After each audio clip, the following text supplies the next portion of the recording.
This podcast is brought to you by Audible. Have you been wanting to read more, but don't seem to have the time? Well, with Audible, you can read your books without having to find the extra time in your busy schedule. Stuck in traffic on your way home from work? Why not marathon the Harry Potter books? In the gym and want to learn about the First Lady? Well, you can listen to Becoming Michelle Obama while doing leg day. And if you go to audibletrial.com/cultivate, you get a month free of Audible. That includes 1 credit that you can trade in for any audiobook of your choice, access to thousands of audiobooks free to listen to with your account, and best of all, you have access to all of your favorite podcasts in the app as well. So be sure to go to my link, audibletrial.com/cultivate. That's CULTIV, the number 8, to sign up for a free month of Audible and start reading today. Thank you, Audible, for supporting this show. We are Cultivate. Cultivate. We are Cultivate. The Oracle Network.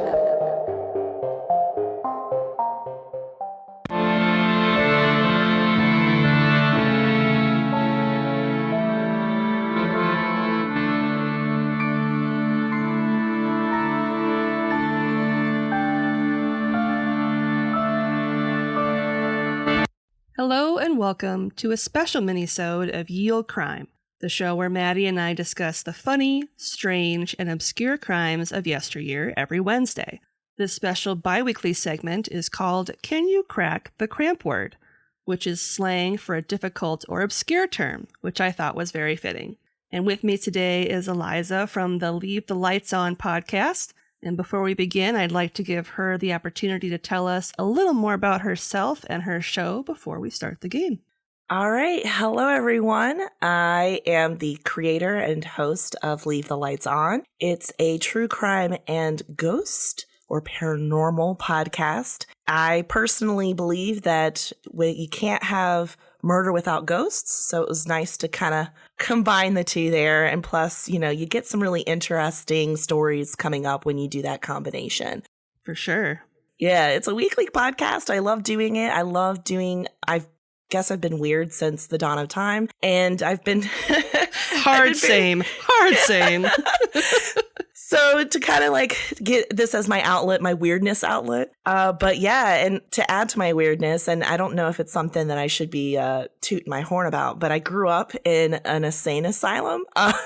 Not because I was, not because I was put in there, but it's a local St. Albans. I did an episode, that was like one of my first 5 episodes, and my family, my brother and cousins, we went there for daycare, and it was a then active asylum. And so now it's a tourist attraction. And my mom and I laugh because they did like little handprints of our hands, it's like a cute little daycare wall mural thing. Yeah. Well, now apparently part of the tour, they say, those are the handprints of the children back in the 1800s. And it has my name like in the video. I'm like, am I dead?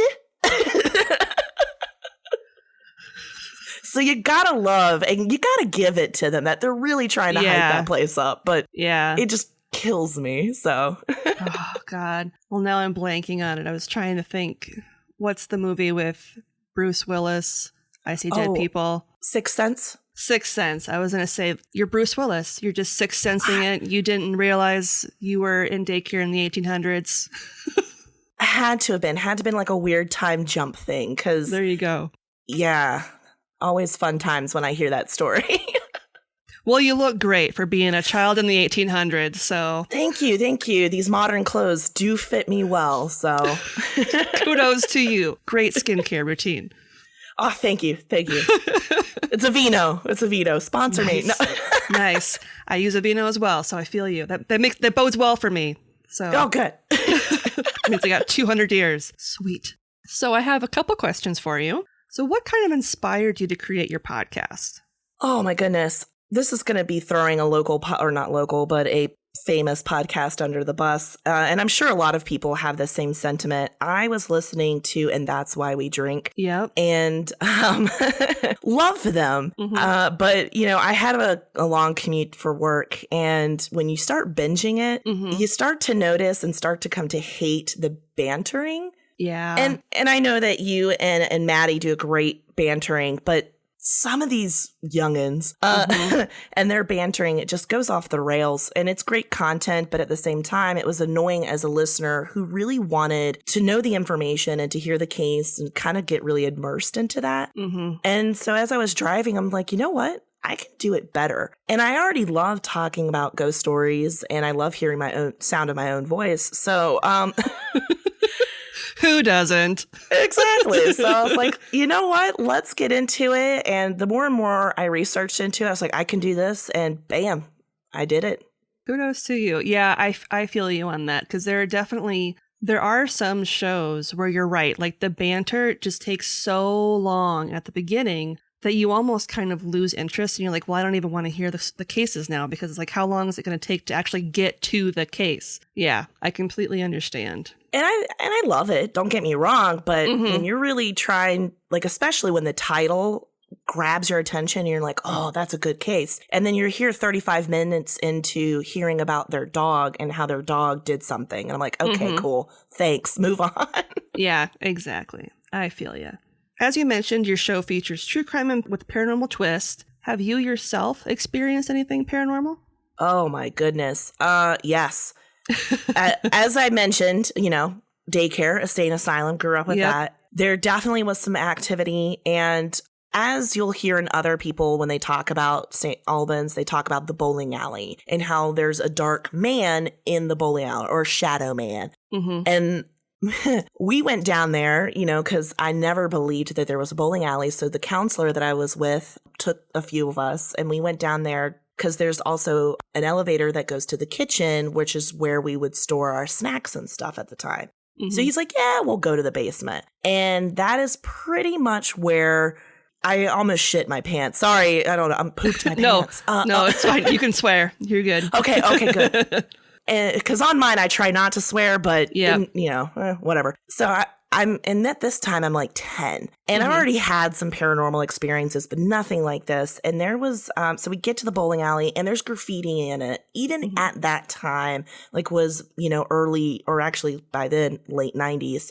And so it was creepy, got the vibe going on, but we decided, you know what, let's just play around, because there were still bowling balls, there were still pins, but just no electricity, and there was only the light from the elevator. Oh, creepy. Yeah, well, the camp counselor the person who was in charge of us decided, you know what, I'm going to stay in the elevator, I'll hold the door, you all explore, come get me. I would later learn that he already experienced some stuff, so he knew, but he wanted to scare us. So I get down there and I know, great that I had these adults in charge of me. Great counselor. Love it. And I'll be honest, I think that influenced my teaching style now. So wonderful. And so I'm getting down there. We're playing with the pins and everything. And no electricity meant that the balls didn't come back. So someone had to go get the ball when it went down there and bring it back up. I was that idiot that did it. And I was like, oh, I'm brave, I'm bad. So I go down. First time, not a problem. Second time, though, was a problem. So I get down there, and I get to where the pins are set up and everything, and I hear a creak, a groan, the typical stuff. And I'm bending down to get the ball and retrieve it from the back trappy, whatever area that is. And inside where the pins would come down, I hear, get out. Ooh, okay. And I thought it was like the counselors or the kids, and they were already gone at that point. And I'm assuming because the counselor called them or whatever. I don't know. And then the next thing, I turn around after looking for my friends. I turn back around again to grab the ball, and there was this very tall, dark figure, and it was like a solid shadow that was right next to me, said, get out. And I said, okay, turned around, and I have never sprinted so fast on that slick surface of a bowling alley. And I mean, if you could think about the cartoons where you're running in place, that was me. And I was screaming obscenities, and I was trying to get back to the elevator. I'd dive in, sliding in for a base, and the counselor's laughing his ass off. And he's like, you saw the tall black man, didn't you? Or the black figure, didn't you? And I'm like, haha. Yeah, I did. Thanks, jerk. And then you punched him in the nuts. Just kidding. So mentally, I did, yes. Oh, jeez. So last question, what story or case got you interested in true crime? And then second part, what story got you interested in the paranormal? They could have been the same thing. It could be two different ones, but what sort of got you interested in those genres? Oh my gosh. To narrow it down, well, the paranormal, actually, that one was pretty interesting. It was the Greenbrier ghost that is in West Virginia. Mm-hmm. And actually, we live my family lives not too far from there, and we would head up to Greenbrier and everything. And we did a tour, and that tour kind of sold me on it. Mm-hmm. And just everyone talking about the things that were involved in it. And like I mentioned earlier, I've been experiencing paranormal things. I'm not a medium or anything. Sure. But it just happens to be my luck. But yeah, no, it was the ghost of the Greenbrier that really got me. And then it was really fascinating. Just the story behind it was really neat. And knowing that it was close, which was another interesting thing too. Because often with paranormal stories that I look into, they're either in another country or another state. And they're things that I never would have thought of being close. Like, when it hits close to home, it really gets me good. But yeah, I would say that is my story, or the one that got me into it. In terms of murder, oh boy. I'll go with this. It's not really, it's a local murder that happened. Nothing national, nothing. I was probably about 12 at the time, and where my family lives, they live like right in the vicinity of Radford University. Okay. And we're kind of sandwiched between Radford University and Virginia Tech. Okay. And in Radford, it's not like a big university. I don't even know why it's called a university, but anyway, I mean, it's big now, but then it was a joke university. Sure. And so, but the town itself was a very small town and everything. And it gets plastered on the news that a woman that was 23 at the time was walking home in a very relatively safe area. Again, small town. Everyone knows you. And she was murdered outside, like within almost, I think they said like 10 steps away from her apartment. Oh, geez. And she was a university student. And it was terrifying because it was one of the first in a very long time. And it was a girl that it happened, like I said, in a neighborhood that was completely fine. And they never caught they caught the guy eventually, but then there was a manhunt, a huge investigation trying to figure out who did it. And why would someone take down this girl that at the time seemed like she had no enemies? And as the story unraveled, which, was really captivating for our small town community, we found out that it was an ex-boyfriend who she literally broke up with 2 days prior to the murder. Jeez. And it was just the guy couldn't take no for an answer and said, if I can't have you, no one can.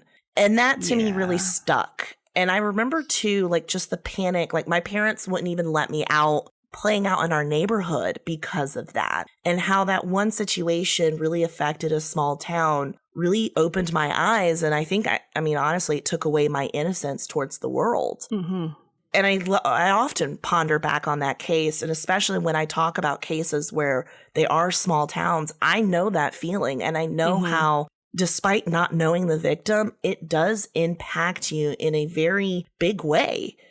So, and that's the one that really got me and just kind of pushed me into really reading up on crime and how it affects people and towns. Yeah, I completely understand. We moved when I was in middle school, and I can't remember exactly when this happened, if it was when I was still in high school or if I had left shortly for college. But one of my younger sister Madison's friends, same thing. Her father, something happened with her dad, and he killed his children and his wife, and then he killed himself. And it was huge. And it was something where no one saw it coming. It was completely out of the blue. It shook the whole town, and no one wanted to talk about it.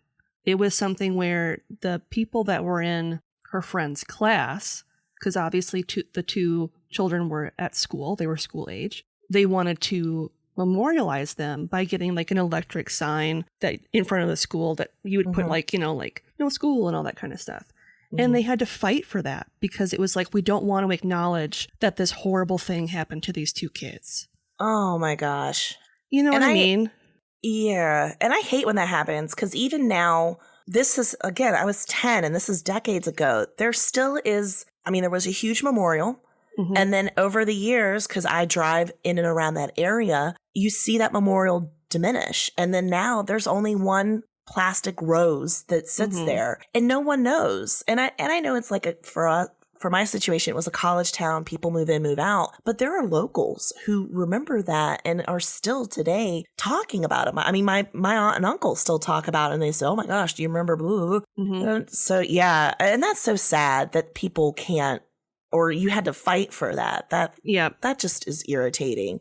Yeah. And it was something where I'm very proud of her class because they did stuff. They had like a fundraiser to raise money for it. So it was like the school didn't want to pay for it. So they were like, well, then we'll pay for it. We'll raise the money for it because they deserve to be remembered. And so they did build it. So I'm very happy that happened. But yeah, it's like, you know, if people want to memorialize these people, let them do that. It's not hurting anything. And if anything else, it's giving the school this free resource to use. Oh, yeah. You know, not free, but you know what I mean? Like it's the school's benefiting from this sign. So. Oh, yeah. Well, and we had not recently, but when I first started podcasting, I brought up another local murder, which actually was very shocking. And it was in basically the next town over where a mother left her son at home alone. And I mean, he was like 3 or 4, actually probably 5. I lied. And she left her son alone then we didn't know how many hours, but it turned out that she left him home for like 3 hours with no adult, a 5-year-old. Oh, and somehow within that time frame, the child stumbled into a sewage drain system or like a old well water cistern. And it wasn't covered up properly which was the responsibility of the parents. And the kid fell into it. Unfortunately, at the time, they thought the kid just went missing, like someone abducted him, someone took him. And then we find out that wasn't the case. The parents heard his cry and just used it as an opportunity to cover him up and left him in there. And police found him, unfortunately, deceased a week and a half later. Yeah, small town stories are crazy. And that's extremely sad for that child. They didn't deserve that. No, they didn't. Leave the Lights On is a true crime podcast with a paranormal twist. Join creator Eliza and her co-host as they explore terrifying true stories and chilling crimes. Growing up, Eliza had an odd obsession with the darkest desires of humanity and an insatiable curiosity about the afterlife.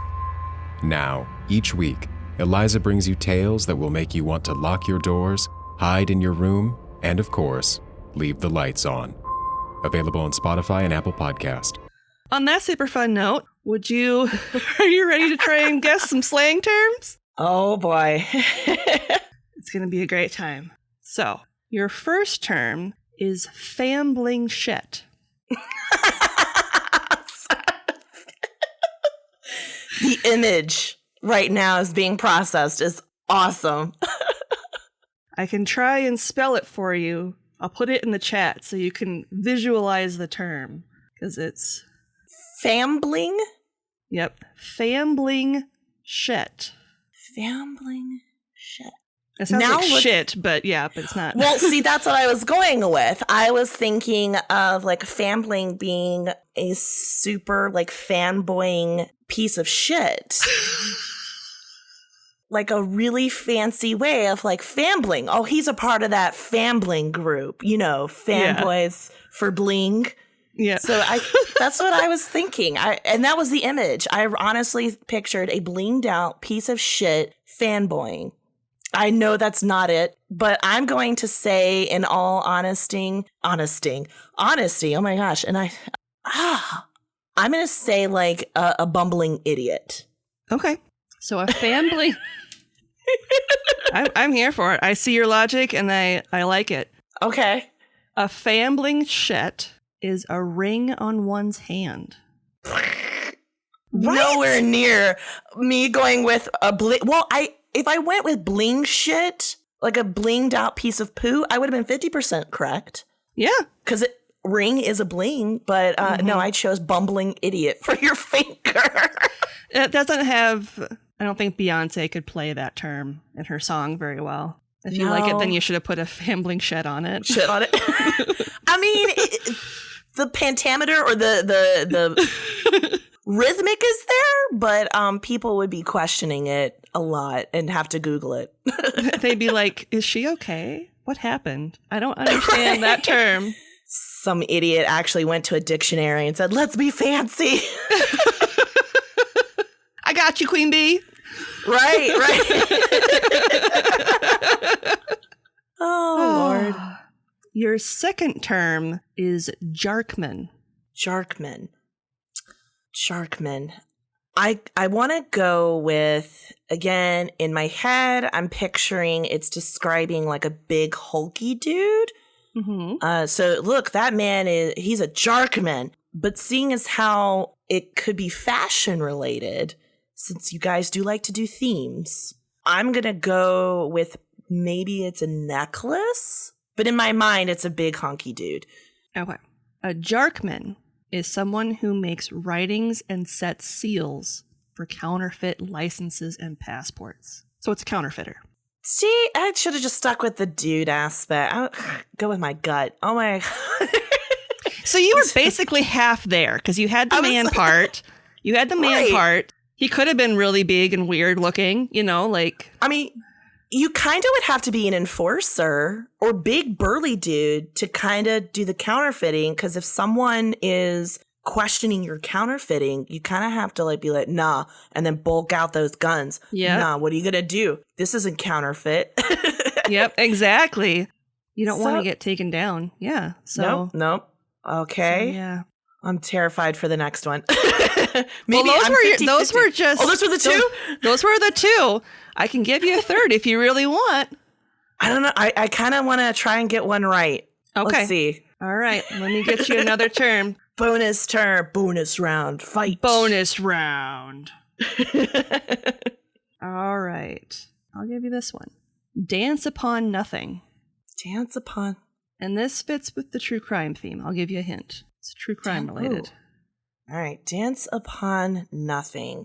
It's very closely related to I'm going to dance upon your grave terms, or at least that's what I'm feeling. But dance upon nothing. True crime. Motive? Is it motive? Dance upon nothing is to be hanged. Oh my God. Yep. No. That's so one bad. of the few ones where once you hear it, you're like, yeah, that makes sense. That's one of the few ones. Well, I was, like I said, I was going with it's very similar to, I'm going to dance on your grave, because I was thinking, well, grave, nothing, I mean, I guess someone is down there, but yeah. Oh, well, but yeah, you're right. Once you say it, you're like, yeah, that does make sense. Interesting. I know. I like this, though. I learned two new words that I'm actually probably going to teach my students to use in their fanciful writing. There you go. There you go. If nothing else, you're welcome, children. You're welcome. But we'll see. Oh, yeah. They love learning new stuff, especially when I teach them really weird words. And they're like, where'd that come from? I'm like, honestly, it came from my word of the day email. Thank you, Internet. Right. Thanks, Internet. Well, I would like to thank Eliza for joining me today for Can You Crack the Cramp-Word? And before we go, can you please tell our listeners where they can find you on social media?